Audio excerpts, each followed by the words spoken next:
नमस्कार दोस्तों, मैं Vijay Sanspal, TGT medical, working at government senior secondary school Jahal, which come under educational block Chachiot 2। तो आज हम चर्चा करेंगे कांच के प्रिज्म के द्वारा श्वेत प्रकाश के विक्षेपण की। आइए तो विक्षेपण को समझने का प्रयत्न करते हैं। इसके लिए हम गत्ते की एक मोटी सीट लेंगे और उसके बीच में जो है एक छिद्र या एक पतली झिरी बना लेंगे। अब पतली झिरी पर हम सूर्य का प्रकाश पड़ने देंगे, जिससे हमें श्वेत प्रकाश का जो है एक पतला किरण या पुंज जो है वो प्राप्त हो जाएगा। अब झिरी से जो सूर्य का प्रकाश आ रहा है उसे हम डालेंगे कांच के प्रिज्म के ऊपर, और धीरे धीरे जो है प्रिज्म को हम इतना घुमाएंगे कि जो बाहर निकलने वाला प्रकाश है वो हमें पर्दे पर दिखाई देने लगे। तो हमें क्या दिखाई देगा? हमें वर्णों की जो है एक आकर्षक पट्टी जो है वो दिखाई देती है।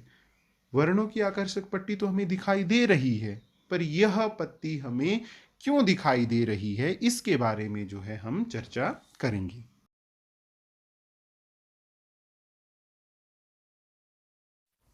सूर्य का श्वेत प्रकाश, जो सूर्य का प्रकाश होता है हम देखते हैं ना, वो श्वेत रंग का होता है ना। जब वो प्रिज्म से गुजरता है तो प्रिज्म जो है श्वेत प्रकाश को 7 रंगों की पट्टी में विभक्त कर देता है।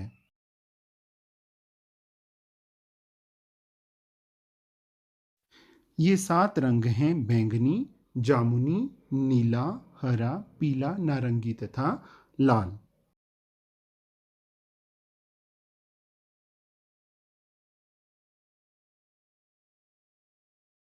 प्रकाश के अवयवी वर्णों के इस बैंड को जो है हम स्पेक्ट्रम या वर्णक्रम कहते हैं।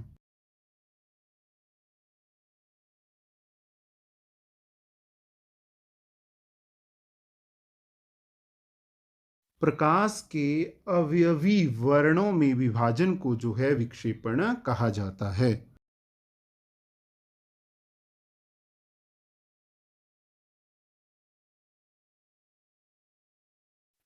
अब यहाँ पे जो विचार करने वाली बात है वो ये है कि ये स्पेक्ट्रम हमें प्राप्त क्यों होते हैं।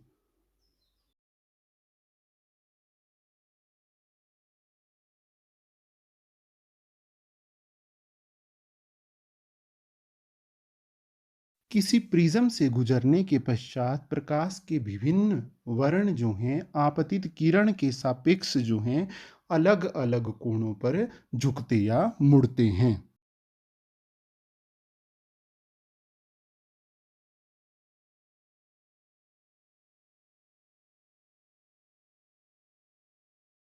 लाल प्रकाश जो है सबसे कम झुकता है, जबकि बैंगनी जो है सबसे अधिक झुकता है। इसलिए प्रत्येक वर्ण की किरणें जो है हमें अलग अलग पथ के अनुदिश जो है निर्गत होती हुई दिखाई देती हैं, तथा वो हमें स्पष्ट रूप से दिखाई देती हैं। यह सुस्पष्ट वर्णों का बैंड ही जो है हमें स्पेक्ट्रम के रूप में दिखाई देता है। आइए तो चर्चा कर लेते हैं कि हमने क्या पढ़ा। देखो, ये है प्रकाश की एक किरण। ठीक है, प्रकाश की एक किरण हमने पहले भी पढ़ा हुआ है। बाहर क्या है? वायु है। अंदर क्या है? ये ठोस है, ये कांच है। प्रिज्म कांच का बना हुआ होता है। जब कोई प्रकाश की किरण जो है विरल माध्यम से सघन माध्यम में जो है जाती है तो ये अभिलंब की ओर जो है मुड़ जाती है, ये झुक गई है। और यहाँ पे क्या है? अब यहाँ पे माध्यम है कांच, ठोस यहाँ से जा रही है, ये बाहर निर्गत हो रही है, तो अब जा रही है ये सघन माध्यम से विरल माध्यम में, तो ये जो है अभिलंब से दूर हट जाएगी। पर इस अपवर्तन के साथ साथ में ही किसी भी प्रिज्म से गुजरने के पश्चात प्रिज्म के विभिन्न वर्ण जो हैं, ये जो आपतित किरण है, ये जो विभिन्न प्रकाश के रंग हैं, ये आपतित किरण के सापेक्ष अलग अलग कोणों पर जो हैं झुकते हैं। जैसे कि हम देख पा रहे हैं, जो लाल प्रकाश है वो सबसे कम झुका हुआ है, और यहाँ पे जो बैंगनी वाला प्रकाश है वो सबसे अधिक झुका हुआ है। तो क्योंकि अलग अलग रंग का प्रकाश जो है अलग अलग कोण पर जो है झुक रहा है, इसीलिए जो है प्रत्येक वर्ण की किरणें, यहाँ पर आप हम देख पा रहे हैं कि प्रत्येक वर्ण की जो किरणें हैं वो अलग अलग पथों के अनुदिश निर्गत होती हैं तथा सुस्पष्ट दिखाई देती हैं, और इसको जो है हम स्पेक्ट्रम बोलते हैं।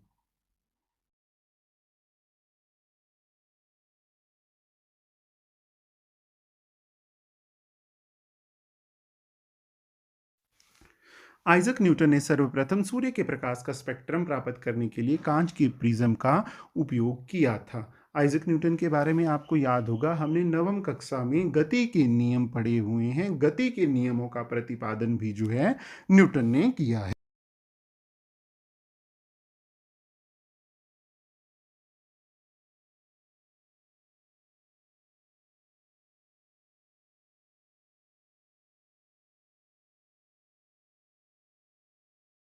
अब आइजक न्यूटन ने जो है सूर्य के प्रकाश का जो स्पेक्ट्रम है वो तो प्राप्त कर लिया था। फिर उन्होंने क्या किया, ये जो स्पेक्ट्रम उन्हें मिल गया था विभिन्न वर्णों का, उसके आगे उन्होंने एक और प्रिज्म रखा, और उस प्रिज्म का उपयोग करके जो है उन्होंने श्वेत प्रकाश के स्पेक्ट्रम के वर्णों को और अधिक विभक्त करने का प्रयत्न किया, परंतु उन्हें और अधिक वर्ण जो है वो नहीं मिल पाए।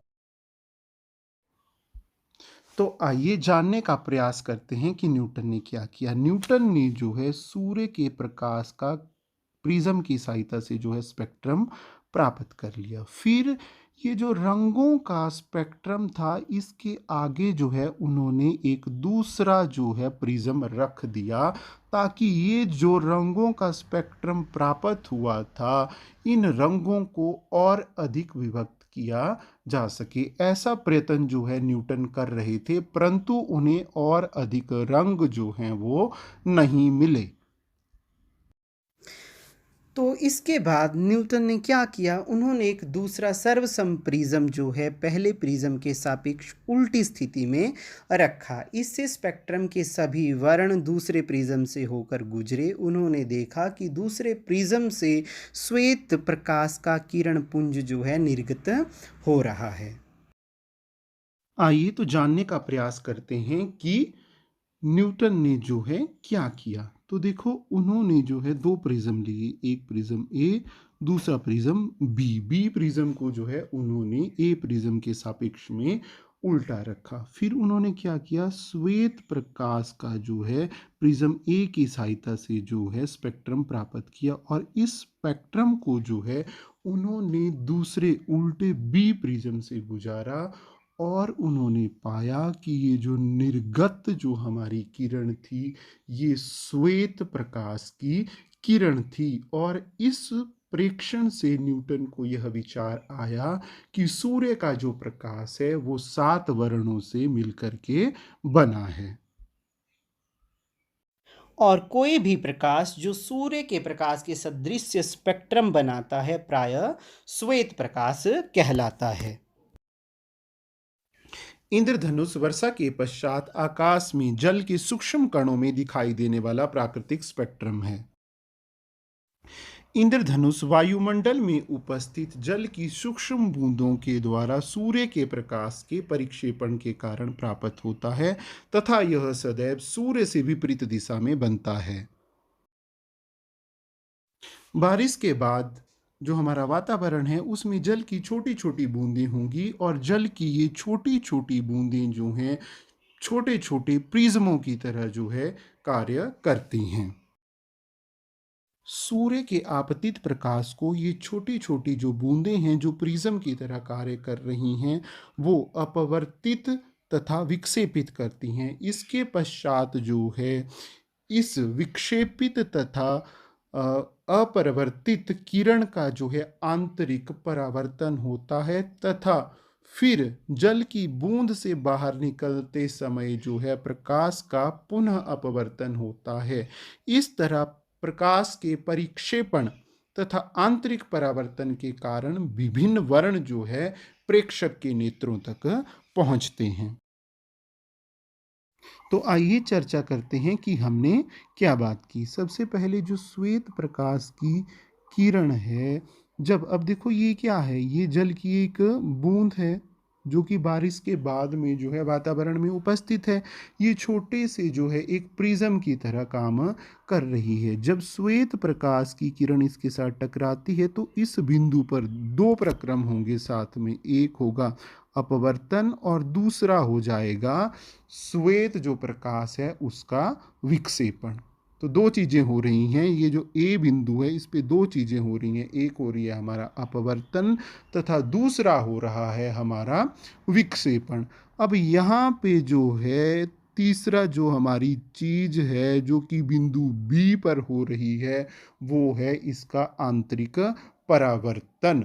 फिर उसके बाद जो सी पॉइंट है वहाँ पे जो चौथा फिनोमिनन टेक्स प्लेस कर रहा है वो फिर से है अपवर्तन।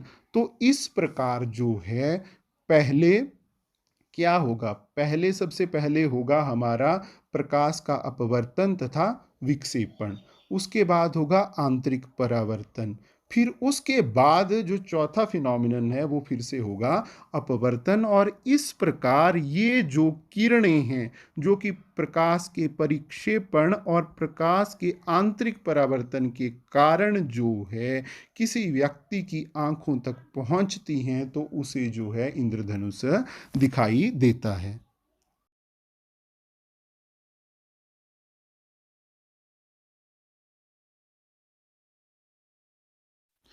यदि आपकी पीठ सूर्य की ओर हो और आप आकाश की ओर धूप वाले किसी दिन जलप्रपात अथवा जल के फवारे को देखें तो आप इंद्रधनुष का दृश्य जो है वो देख सकते हैं, क्योंकि जो जलप्रपात है या जो फवारा है उसके चारों ओर का जो वातावरण है उसमें भी जल की छोटी छोटी बूंदें होंगी और वो जल की छोटी छोटी बूंदें जो हैं सूक्ष्म प्रिज्म की तरह काम करेंगी तथा उसी फिनोमिनन से जो हमने पहले पढ़ा जो है इंद्रधनुष बनाएंगी।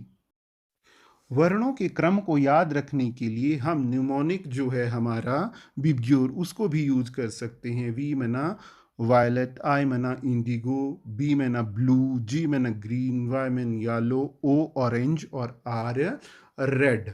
अगर हम ऊपर से शुरू करते हैं, देखो प्रिज्म का जो श्वेत प्रकाश का विक्षेपण है उसको यदि आप याद करेंगे तो लाल रंग जो है सबसे कम झुकता है और वायलेट जो है सबसे ज्यादा झुकता है। तो नीचे से हम शुरू कर रहे हैं, वायलेट से हम शुरू कर रहे हैं और रेड तक जा रहे हैं। तो ये जो निमोनिक है इसका यूज जो है हम प्रकाश के विभक्त रंगों को याद करने के लिए कर सकते हैं।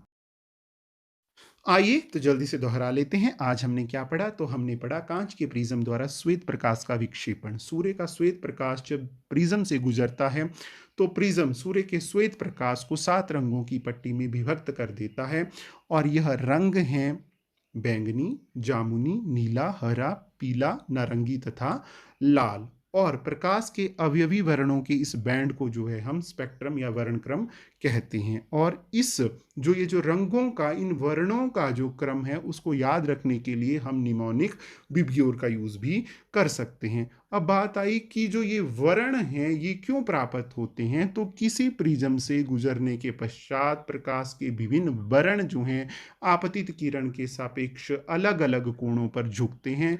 लाल रंग जो है सबसे कम झुकता है जबकि जो बैंगनी रंग है वो सबसे अधिक झुकता है तथा प्रकाश के अवयवी वर्णों में विभाजन को जो है विक्षेपण कहते हैं। इसके बाद हमने पढ़ा इंद्रधनुष के बारे में। इंद्रधनुष वर्षा के पश्चात आकाश में जल के सूक्ष्म कणों में दिखाई देने वाला प्राकृतिक स्पेक्ट्रम है। यह वायुमंडल में उपस्थित जल की बूंदों द्वारा सूर्य के प्रकाश के परिक्षेपण के कारण प्राप्त होता है। इंद्रधनुष है सदैव सूर्य के विपरीत दिशा में बनता है। जल की छोटी छोटी जो बूंदें हैं वो प्रिज्म की भांति कार्य करती हैं तथा सूर्य के आपतित प्रकाश को ये बूंदें जो हैं अपवर्तित तथा विक्षेपित करती हैं, तत्पश्चात इसे आंतरिक परावर्तित करती हैं। अतंतः जल की बूंद जो से बाहर निकलने से पहले प्रकाश को पुनः अपवर्तित करती हैं तथा प्रकाश के परिक्षेपण तथा आंतरिक परावर्तन के कारण जो है विभिन्न वर्ण प्रेक्षक के नेत्रों तक पहुंचते हैं और उन्हें जो है हमारा इंद्रधनुष दिखाई देता है। यदि हम किसी जलप्रपात के पास किसी धूप वाले दिन में जाएं तो जलप्रपात के आसपास का जो वातावरण है उसमें भी जल की जो है छोटी छोटी बूंदें रहेंगी। वो भी जैसे हमारा प्राकृतिक इंद्रधनुष बनाता है उसी तरह वो जल की छोटी छोटी बूंदें भी जो है स्पेक्ट्रम बनाती हैं, वो प्रिज्म की तरह काम करती हैं और रंगों का स्पेक्ट्रम बनाती हैं, जिसकी वजह से जो है हमें किसी भी जो हमारा झरना है उसके पास जो है इंद्रधनुष दिखाई देता है।